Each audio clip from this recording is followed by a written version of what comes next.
All right, welcome everyone. It's great to be back. First This Week in Crypto stream in 4 weeks, if I'm doing the math correctly. The team was on a company retreat, and we had several reasons why we have not been able to do one over the last 4 weeks. But it's awesome to come back, see, obviously an all-time high for Bitcoin happen once again on Monday. All sorts of news to cover and metrics that we're going to go over today to take a look at exactly what's been going on with crypto and why prices have fluctuated the way they have and what may be around the corner for us, not just throughout the rest of October, but throughout the rest of 2025 and beyond. Obviously, one of the biggest news stories and one of the things that have been driving markets and allowing Bitcoin and much of crypto to continue to rise is the fact that we just had a rate cut back in September, and there is a widely accepted belief that we will get another one at the end of the month here on October 28th and 29th when the next FOMC meeting is. There's also one further FOMC meeting before the end of the year. And right now, the leading theory is that we see 2 more 25 BPS rate cuts. Why does this matter? The US is not the center of the universe, but it does have a very tight correlation in terms of its economy and its stock markets with what crypto does. That's because the US tends to have a very large hold on crypto. It may not always be this way, but I think it's a pretty widely accepted understanding that what the US government and its federal policy does has such a large impact on cryptocurrencies these days. And it's been that way for about 3.5 years now, where it really became prominent, this correlation, back in early 2022 when we had those rate hikes that kind of decimated crypto throughout the year. That and, of course, the Bankman-Fried toiling in the markets and what FTX was provably doing during that time. Regardless, though, where we are now, you can see the correlation here. The S&P obviously has continued to make higher and higher all-time highs. Bitcoin made one about 2 days before the S&P 500 made its latest one. And you actually see a little bit of a divergence if you just look at since Monday, Bitcoin dropping, if we looked at the exact percent, roughly 3.2%, while the S&P has actually kind of stayed in kind of limbo at the moment. Meanwhile, gold also made an all-time high and has fallen just slightly, but you can see just how tightly correlated the green and blue lines are, especially if we back it up to about a year here. There we go. So yeah, I mean, going back to the tariff announcements from Trump in early April, you see them both kind of drop simultaneously. And since that time, they've rebounded kind of in unison. Certainly some moments where Bitcoin goes ahead, then the S&P 500 goes ahead. But the theory that Bitcoin is fluctuating as kind of a high leverage tech stock does appear to have some truth to it, and probably will continue to have some truth to it as we proceed throughout the rest of the year. I think a lot of experts, and I see the viability of their theory, believe that not until we see some sort of retrace followed by the dust settling will we start to see some separation once again. Doesn't mean there can't be some other things that perpetuate a split in correlation, but for now, as long as things continue to rise, Bitcoin and the S&P 500 can continue to kind of go up as a pair. And then when a retrace happens, think about some of the recent crashes we have had going back to COVID and how there was kind of a split between what Bitcoin did and the S&P did 5 years ago. Those moments after, those institutionals begin to start to pick up the pieces and decide what they want to make rebound and bounce most aggressively, that's when you start to see a really big split in the correlation. So I'm looking for that to be kind of the scenario that plays out right now, barring there isn't some news that changes the whole game. And that happens, of course, all the time. So going back to the screener here, we see that social volume for Bitcoin has jumped about 20% over the past week.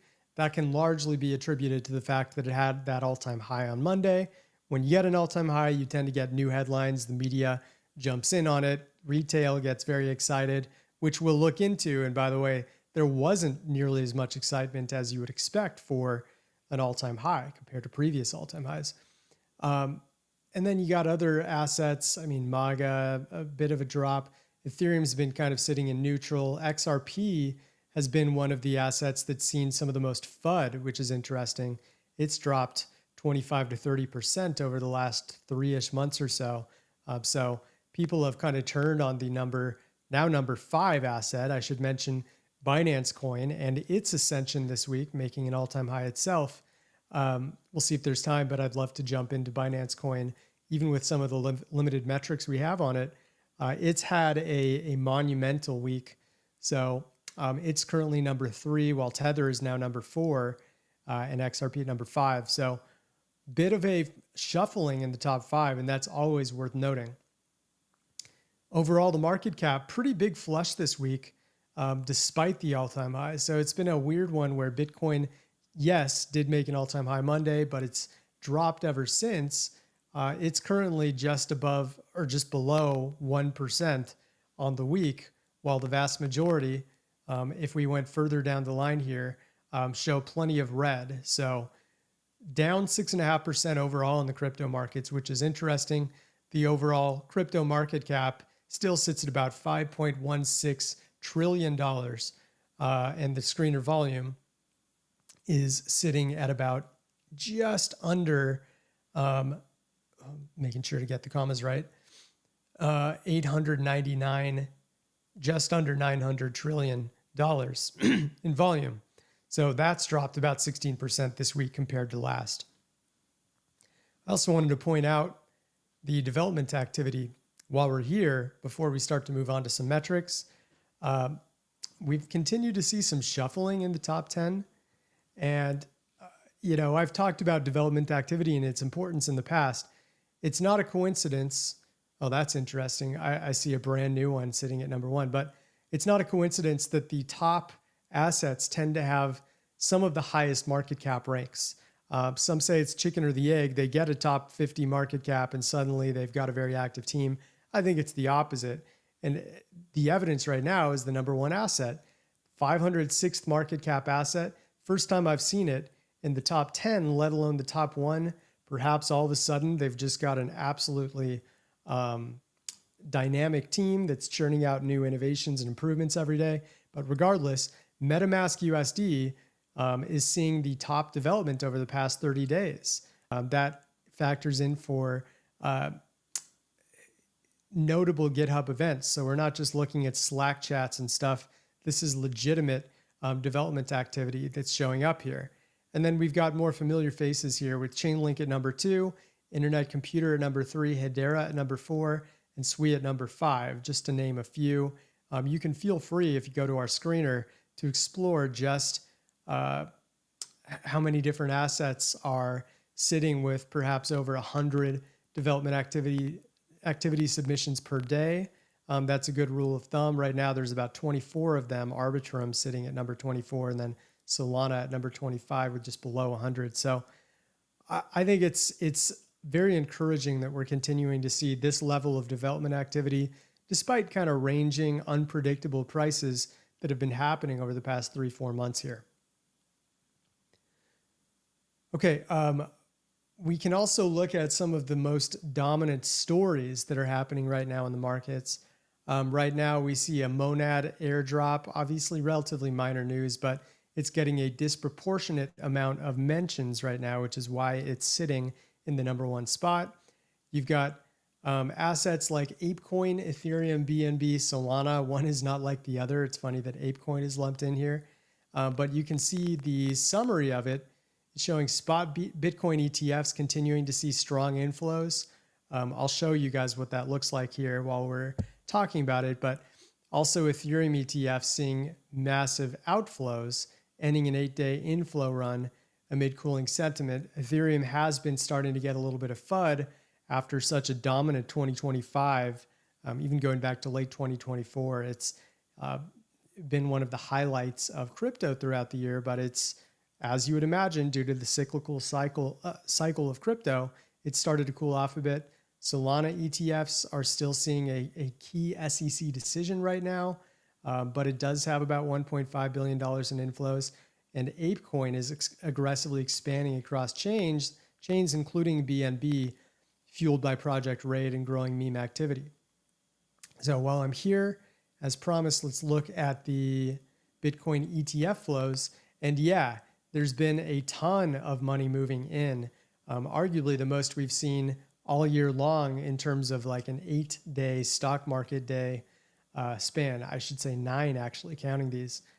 You see $454 million, $429 million, $665 million, $617 million. It peaks all the way up here on October 6th at $1.16 billion inflowing net-wise in a single day. That's massive. So yeah, money is moving in at a very aggressive rate. Generally, this is a pretty good sign. You see plenty of moments where the inflows are kind of fueling some of these rallies, or at least they're a sign of people reacting to the rallies as prices continue to go up. Oftentimes when you see a peak day, like we did here, or most recently here, that tends to indicate a top, because it isn't just institutionals that are churning in these inflow days, it's retail as well. And they're putting in tons of money, reacting to the price surges, hoping it continues, and then we see a top. So it's kind of in a way, a bit of a sentiment measure, a little like funding rate, right? Where you see money coming in and people betting on the price of Bitcoin more when the price has already been going up. And then you see a massive spike of over $1 billion in a day, and suddenly we see a reversal. But I don't think it's a bad thing that even after this reversal over the past 4 days, the inflows have kept up, right? It still looks like it's pretty promising in terms of both institutional and retail confidence, because there's anonymity even to ETFs. We don't know how much of a proportion is being caused by BlackRock or Michael Saylor himself or some of the other large players in crypto. But regardless, it's a great sign, in my opinion, that we're continuing to see more and more bets for the long term of crypto, right? And that's really what this measures. It's not just people inflowing and then just dropping out the next day, because that would be showing in the outflows.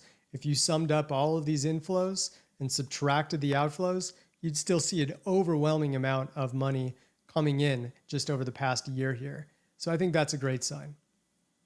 Going back to the trending stories, yes, there's been a bit of an alt season debate.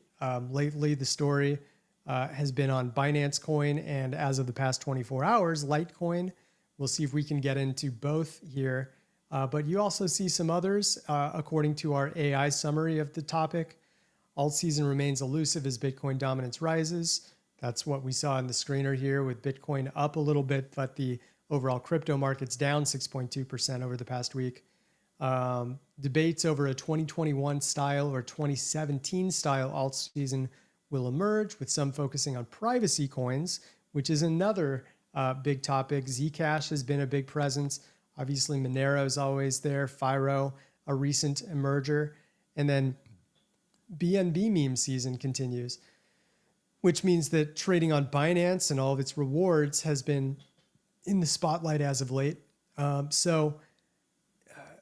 Interesting, Zama has been a privacy token that's been in the limelight as well. So I think there's just been a lot of mini stories going on. Privacy tokens haven't really been in the news for a while, but if you check out our insights page, you may notice that we just released a big story yesterday all about privacy tokens and why they matter. So I recommend checking out the Bybit X Santiment biweekly report, which I worked on in collaboration with the Bybit team. We go over several interesting topics, not just about what's going on currently in the markets, but why privacy tokens will always have a place in crypto. And this isn't just an opinion. I think unless there's some sort of monumental crackdown, I don't even know what that crackdown would look like on privacy tokens. There's always going to be a place for it, regardless of your opinion on nefarious activities and the ethics behind it. I totally understand the arguments from both sides, but it's a worthy read, about 8 minutes long, full of facts and analysis. So check that out if you can, and support our friends at Bybit, who we work with on these topics. Okay, a few more trending stories I want to cover. The privacy coin surge like Zcash, Monero, and Dash. Roger Ver, the self-proclaimed Bitcoin Jesus, reached a $48 million settlement with the U.S. Department of Justice to resolve tax evasion and fraud charges. Always a big deal there. Meanwhile, political tensions rise as New York AG Letitia James faces indictment on fraud charges, with ongoing legal battles in the U.S. Legal system there. Fetch AI has been back in the news, one of the darlings of the early 2020s. They have been, I'll put it this way, I'll just read off of the AI summary here. State Street revealed that 60% of institutional investors plan to double their Bitcoin and crypto holdings, signaling growing Wall Street interest. Jack Dorsey highlighted Bitcoin's 16-year upward trend.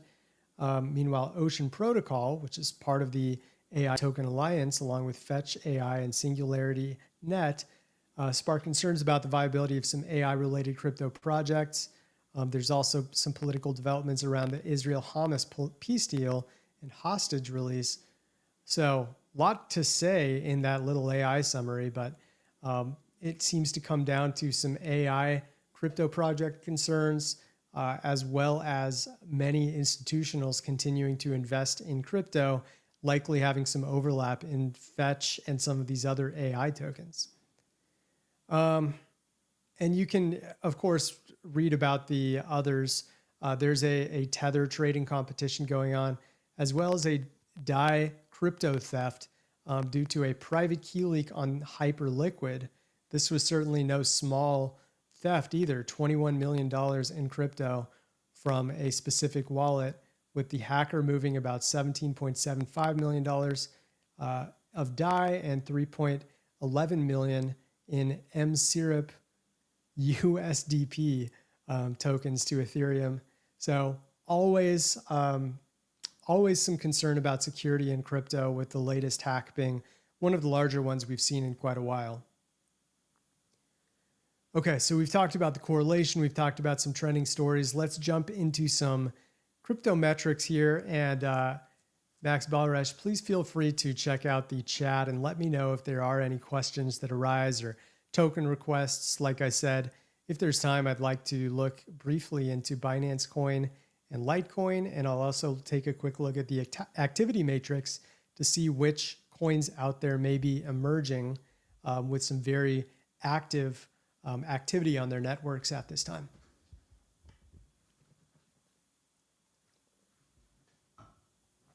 Okay, so beginning with Bitcoin here, we're seeing transaction volume.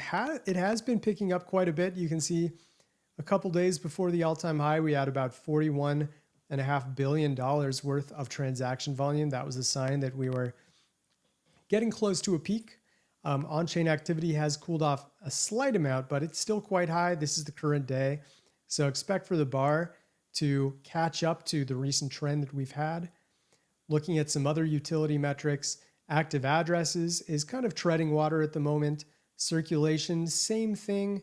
And network growth, same thing. So in terms of the amount of addresses interacting on the network on a daily basis, the coins being exchanged on a daily basis, and the new wallets being created, they're all kind of meeting the status quo for now. Looking at the average trading returns, little bit of a risk going on now if you're looking to buy or add on to your positions in Bitcoin. 30-day returns is sitting at about plus 4.1%. 365-day is sitting at about plus 17%. Both are in kind of the lukewarm mode where, yes, we're not in a danger zone, but I'd be a little bit cautious in your approach, just according to the math, right? We're looking at not just what a high is relative to Bitcoin's, 16 plus year history.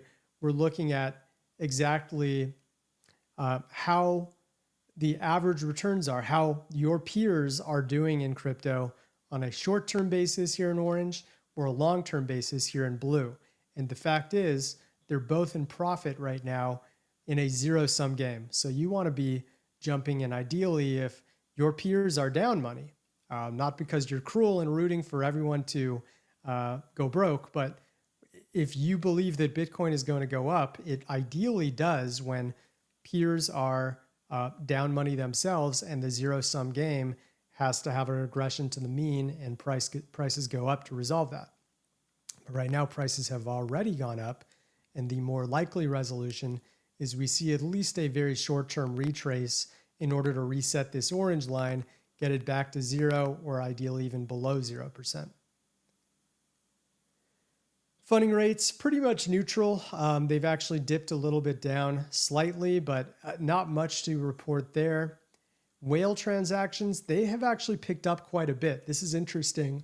$1 million or more transactions on a daily basis on the Bitcoin network. There was about 4,770 back at the end of September, and they're still quite high now, consistently above 4,000 over the last few days. So whales are very active. This doesn't mean that they're pushing prices up or pushes prices down, but they are going to be creating some volatility as a result of being very active in the markets at this time. Same with 100K plus transactions. Yeah, I mean, it does appear that whales have woken up really quick, as they often do when you see an all-time high like we did on Monday. So expect for this trend to continue, and it may very well be the norm for the next couple of weeks until we see that late October FOMC meeting that for right now seems to most likely point to another rate cut, which would stimulate crypto markets further. I'll jump into whale and shark accumulation in a moment here, but I'll just round out with a few more key Bitcoin metrics while I'm on this page. On-chain transaction volume and profit versus loss appears to be quite neutral at the moment. Not a lot of skewed profits or skewed losses. If you see something like this, this would be the sign of a top where there's 16, if you look at the top left of my screen, 16 as many profit transactions compared to losses. That was a huge red flag at that time. Whereas, if you see big losses, that could be something indicating another reversal in either direction, like it was in mid-August when we had that all-time high at the time. Mean dollar invested age. This continues to look pretty good in my mind. The fact that this yellow line is staying low, it may not be dropping off a cliff, which would be very bullish, but the fact it's staying low means dormant wallets are continuing to move coins actively back into circulation for retail traders and other institutionals to be able to move at a normal rate. So when this line's going down, it means the average age of holders is moving down in terms of the amount of time they've been holding on to their investments or their dollars invested in crypto. So I like the sign from a long-term perspective that we are continuing to see dormant wallets moving and not just stagnantly holding on to their coins. And right now there's an average age of 397 days, whereas if we go back to just about 4 months ago, it was at about 443 days. That's a pretty big drop of about 10.4% in the mean dollar invested age line, which is one of our most key long-term indicators. Realized profit loss looks fairly normal. Yeah, there were a few mild spikes here right after the all-time high. You can see a lot of people realizing profit, and that's actually a good thing. You want to see realized profits going up regularly as prices are going up, and you did see it really prominently in early October. Then it kind of got stagnant right at the all-time high, so that was indicative that the rally was going to come to an end. And now that it's chopping a little bit, the people worried about a larger dip are starting to drop out, and then there's plenty of people that are likely buying the dip. So I think that this is a pretty decent metric, mostly useful when prices are going up, as they were in late September, early October. So if we start to see a rebound, start to pay attention even to like the hourly network realized profit loss, because that can be very telling of the rally continuing as it was right before the all-time high. Supply and exchanges staying pretty low. That's a good sign as well. You're not seeing a huge chunk of coins moving back to exchanges in secret that may indicate we're about to see a major sell-off from a group of whales or something. So sitting at about 6.1% of supply and exchanges is a pretty good sign. That equates to about 1.21 million Bitcoin at this time. You can see the social dominance of Bitcoin did have a spike right at the all-time high. Actually, I should take it back. It's maybe a day and a half before the all-time high, and then it's dropped down a little bit. This spike, though, was indicative that we were getting close to a top because Bitcoin was starting to get a bunch of mainstream attention, understandably, because it was making a new market value that we had never seen before. And then the media latches on and a bunch of retail talks about Bitcoin at a disproportionate level. But for now, it's starting to calm down a little bit, which is a good sign. We don't want to see sudden spikes in Bitcoin, even though, from a different perspective, if Bitcoin is getting talked about at a frequent level like it was back here, that's a good sign because it means that the crypto crowd is focused on the number one market cap asset that churns crypto rather than meme coins or more speculative assets, which would indicate greed.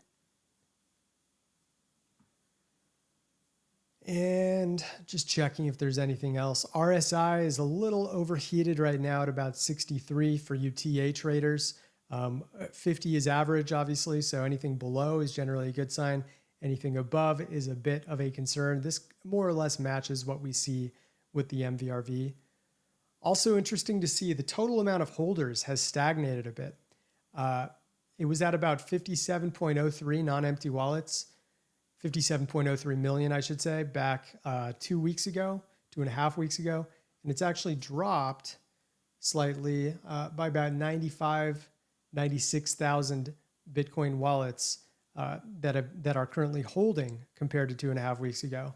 So that's actually not a bad sign. This line is overwhelmingly dominated by retail wallets because those small wallets make up the vast majority of Bitcoin and any network, as you would imagine. It's just much easier to make a Bitcoin wallet that's worth $1 as opposed to $10 million. So there are a lot more $1 Bitcoin wallets than $10 million ones, and they have been dropping out due to retail perhaps not believing that Bitcoin has more rally in them.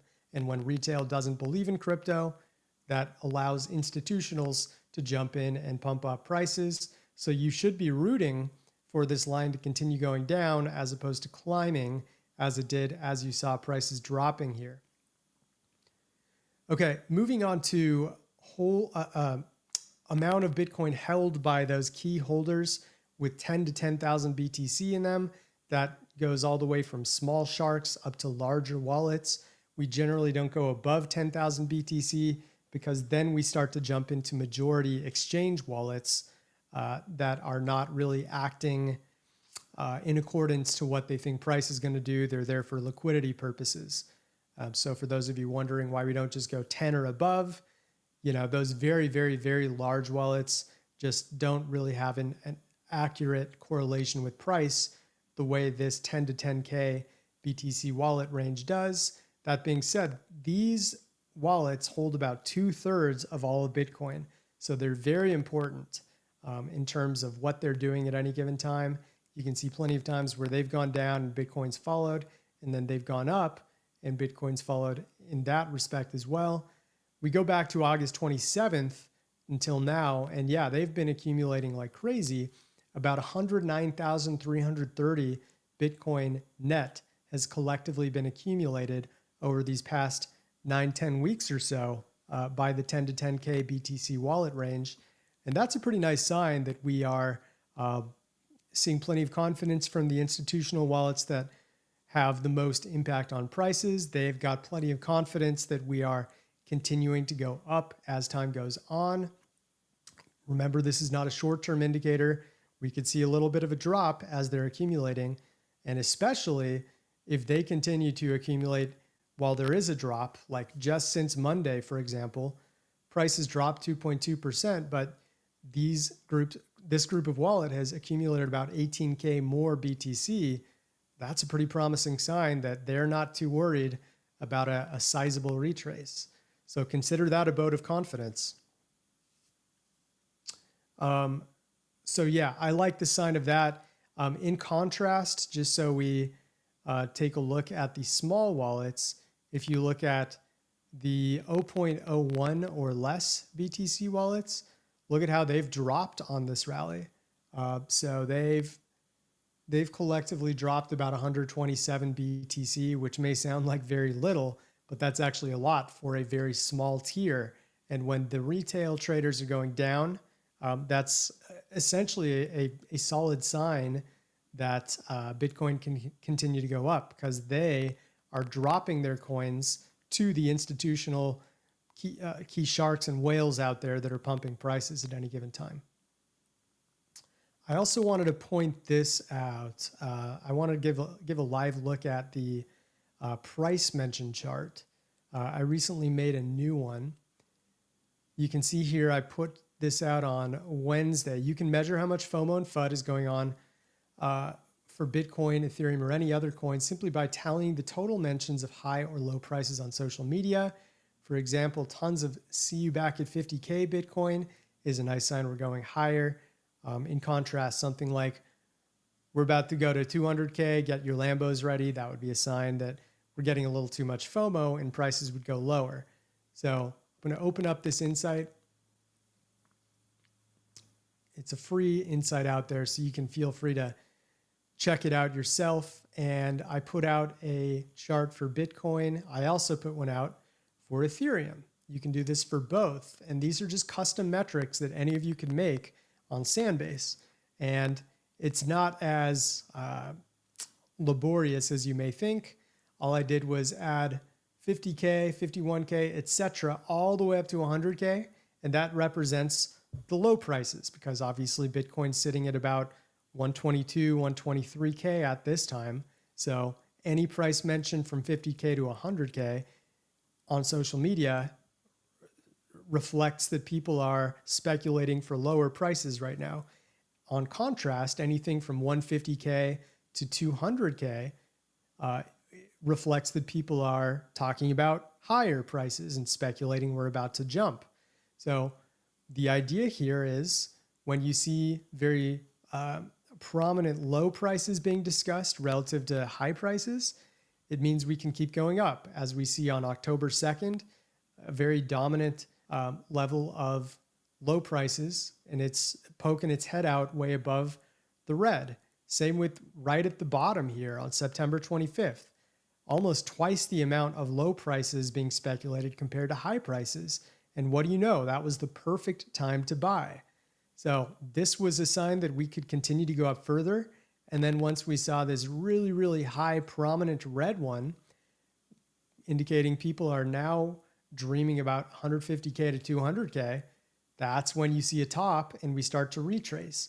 Even right here, when we see the dip, you can see a lot of people now speculating we're about to go higher again. And as a result, we've kind of ranged ever since. It hasn't been as much of a dip buy opportunity as retail has been hoping for.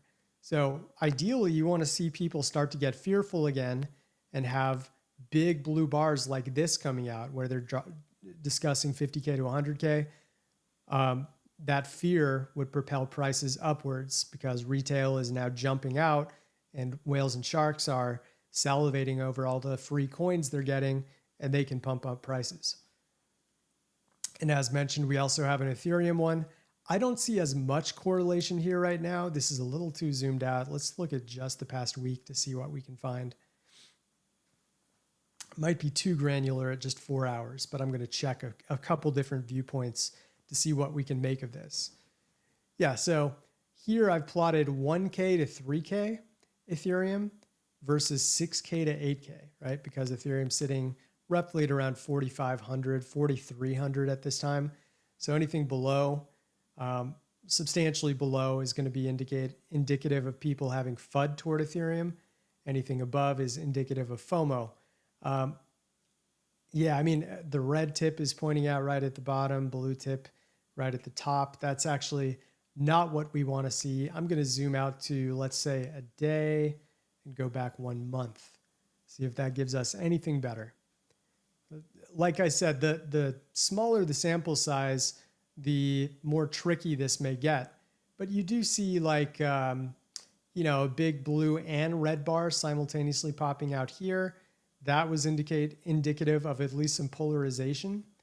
And then up here, you've got more fearful prices starting to emerge. So it's kind of a mixed bag for Ethereum. I'll let you know if I start to see some better ways to measure this. I could even get more precise of like, 1.05K, 1.15K, add some more price levels in there so we can get a bigger sample size.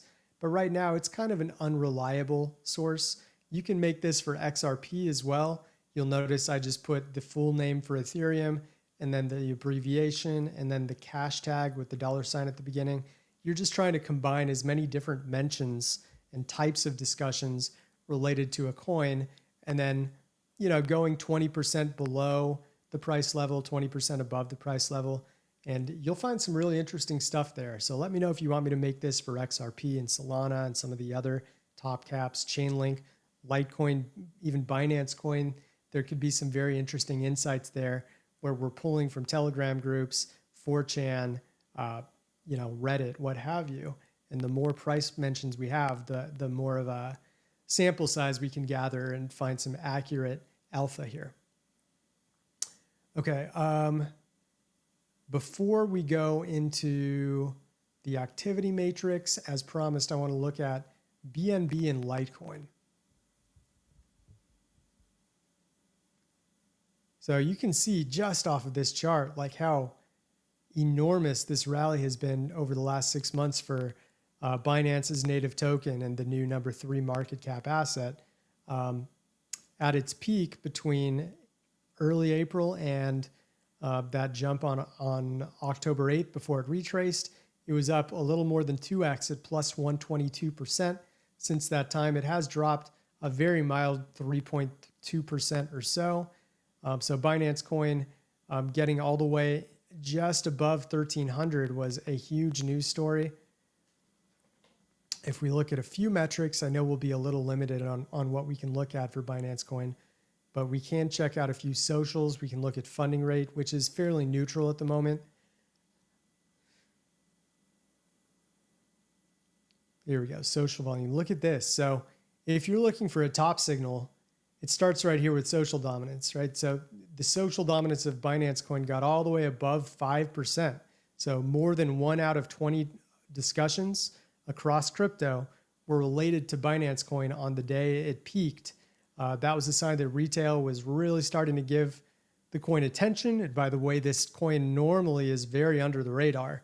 It's just a bit boring for people as a native token for Binance, as opposed to some of the other arguably more innovative coins out there. Chainlink, of course, Cardano, Ethereum, XRP, Solana. A lot of these coins just get way more discussion than Binance coin. But when Binance coin goes on a huge run and it makes a new all-time high and it's in the mainstream media, suddenly retail jumps in, and that FOMO spike is what causes the rally to lose steam.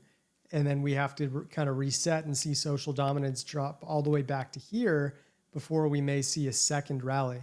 So that's most likely what we'll see, with, of course, a lot relying on what Bitcoin does next as well. And there shouldn't be much else we can really look at because we don't have on-chain. Not a lot of development activity, but that's normal for Binance coin. RSI is way up at 73, so that's a bit of a caution flag. You see the last time it was way up, got all the way above 80, and then we saw a retrace before it reset all the way back below 50. As mentioned, 50 is the midpoint, so you want to see it get below as an ideal time where you can buy with confidence. Okay, and Litecoin as promised, let's shift over to there really quick. And we do have some good on-chain metrics for Litecoin, starting with transaction volume USD. Look at how it's just continued to rise over the last 6 months. Its highest day was $13.89 billion back about a month ago, but you can see it's consistently in the 13 billions over the last 3 days here. And that's certainly contributed to its rally with a lot of on-chain activity going on. You can see activity addresses spiked right here, a big circulation spike. These don't have a lot of correlation with price, but what's interesting is activity addresses are fading over time. You can see here in this gold line here. And then circulation actually did have a big spike today, which is interesting. But overall, the trend isn't doing much of significance. MVRV should be something you pay very close attention to. And they both are in the danger zone. So yeah, I mean, Litecoin could still have a very good rest of year, but on the short term, don't be surprised if this rally fizzles out either today or over the weekend due to the fact that the average trading returns are through the roof right now. If you see the 30-day returns in particular getting above plus 15%, that's the sign of a danger zone for sure. 365-day sitting at plus 27%, also pretty scary. You see the last time it got above this danger zone line, we saw an immediate retrace. This would have been the ideal sell point back on August 13th. And then the ideal buy point would be when both of these lines got below 0% just a couple of weeks ago. And you would have enjoyed, to be exact, about a nice 30% rally here. Nothing crazy on funding rate, which is a good sign. We're not seeing tons of FOMO that might kill a rally due to liquidations, but I would be most concerned about this MVRV being as high as it is. We may want to wait for this to cool down if you're trying to make a big gamble on Litecoin. Of course, everything I'm saying on this call is not investment advice. You guys know that by now. I'm not even a crypto owner myself. Many of our team members are not crypto owners as well. So we're here just to analyze the metrics and give you a good assessment of what the metrics are indicative of at any given time based on historical patterns, what we've seen in the past, and how prices react to those similar patterns that we saw then and we see now. Whale transactions not really doing much. Yeah, we'll stop there for Binance Coin and Litecoin. I don't want to go too into it because I want to leave room for just a few minutes of our activity matrix. So I'm going to go to our detailed view here. For those unfamiliar, I love this tool. I made it basically to find more content ideas for myself so I can quickly find which coins out there might be suddenly seeing a huge spike in activity and is going under the radar. What I'm looking for are bright red labels like Basic Attention Token, seeing a huge spike in activity today. Telcoin seeing a big spike in activity, whereas even Bitcoin, by the way, here in bright orange, that's a sign that it's pretty hot at the moment. Bitcoin Cash, on the other hand, we had Roger Ver in the news, but that isn't correlating with its associated asset because Bitcoin Cash is one of the coldest assets right now with very, very little active addresses, whale transactions, social dominance is very low, mean dollar age is very low. What this means really, if you're seeing very low activity, it means that whatever the price trend is, it's likely to continue because there's not a lot of there's no catalysts out there that are going to pivot the price up or pivot the price down and do a 180 from what it's currently doing. Meanwhile, Basic Attention Token, let's open that up really quick, see if we can use it as a quick example. BAT.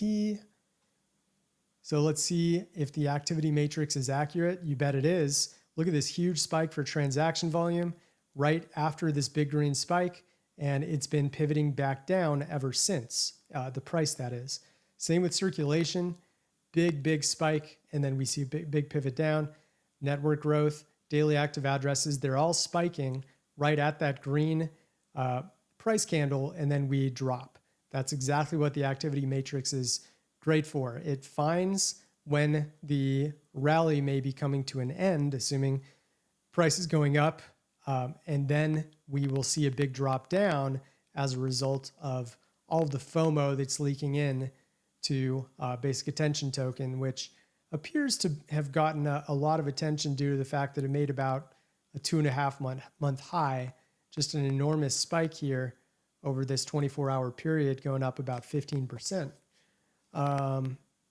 Interesting to see that the funding rate is seeing some shorts. So that could indicate that we might have a limited downside, and these liquidations, which we very commonly will see liquidations whenever there's extreme funding rates in either directions, this can fuel prices at least back up to a second rally. But I would be concerned by the fact that, I mean, look at this whale transaction spike as well. 10 $1 million plus transactions is a ton for basic attention token. I believe this was the highest of the year. That means that a lot of large key stakeholders were very likely taking profit here, just like this spike back here, where there were 40, 100K plus transactions going on all at once, and then we saw a big retrace. So just a little example of what we're looking for with this activity matrix. Some other big hot assets, instead of looking at tons of different colored boxes here, you can look at the leaderboard and just look at the overall average leaders here on the far right. Telcoin is seeing a huge amount of activity, basic attention token, Pax Gold, Wax, Layer Zero, LQ, Synthetics, Olympus, and Origin Trail are 10 to keep an eye on. I guess 9 technically, because this was a blank space. Swiftcoin, Holo, USDD, Radium, Coinbase Wrapped, Multi-Collateral DAI, Biconomy, and Crypto.com are a few that are seeing very cold activity, not getting a lot of movement, meaning their trend, whatever the price trend is for these coins, it's likely to continue because there's no catalyst to switch course for them at the moment. We could even look at a specific category, you know, like basic attention token, seeing its second highest day of whale transactions, just like we saw in the past 3 months. Pax Gold seeing its second highest day in network growth. Positive negative sentiment. Interesting to see Wrapped Ethereum seeing a big spike in sentiment, euphoria that is. Let me see why, because normally that coin is not getting very much attention at all. Positive negative sentiment, WETH. That's fine. Yeah, sure enough. I mean, it's getting a large, about 9 positive comments for every 1 negative comment is a big surge. I don't know if that's a big deal because Wrapped Ethereum is certainly more of a technical coin than regular Ethereum. So it might be a very small sample size, but you know, compare this to something like Bitcoin, which is kind of seeing middle of the road sentiment right now. It had a big euphoria spike at the beginning of the month, negative a few days later, ended up making an all-time high without really much hype around it compared to some previous all-time highs we saw. So, you know, not much of a signal there. If we check Ethereum, yeah, a little bit of a positive spike today. Not too much, but that's a little bit of a concern. I also want to check out Binance Coin and Litecoin since they're prominently in the news at the moment. Interestingly, even with all of this FOMO that was going on, you see the big green spike. There was an equal amount of non-believers that kept this ratio of positive versus negative comments at bay here. And then Litecoin, which is very recent, let's see if there's some retail hype. I wouldn't be shocked if there was. Yeah, there actually isn't too much right now. It's staying relatively low even with this big price spike. So look to see if the rally can continue because retail isn't paying a lot of attention to it there. But yeah, I think this is a good point for us to wrap up. We covered a lot. I can tell my throat's a little raspy, so I will assume that I covered a pretty good amount of different metrics today. Let me know what you think about this kind of content, guys. We're always looking to improve, especially if something's a little bit too in the weeds and not being explained well enough. That's the kind of stuff that I'm really receptive to and want to make sure we address for future calls like this so you can get the best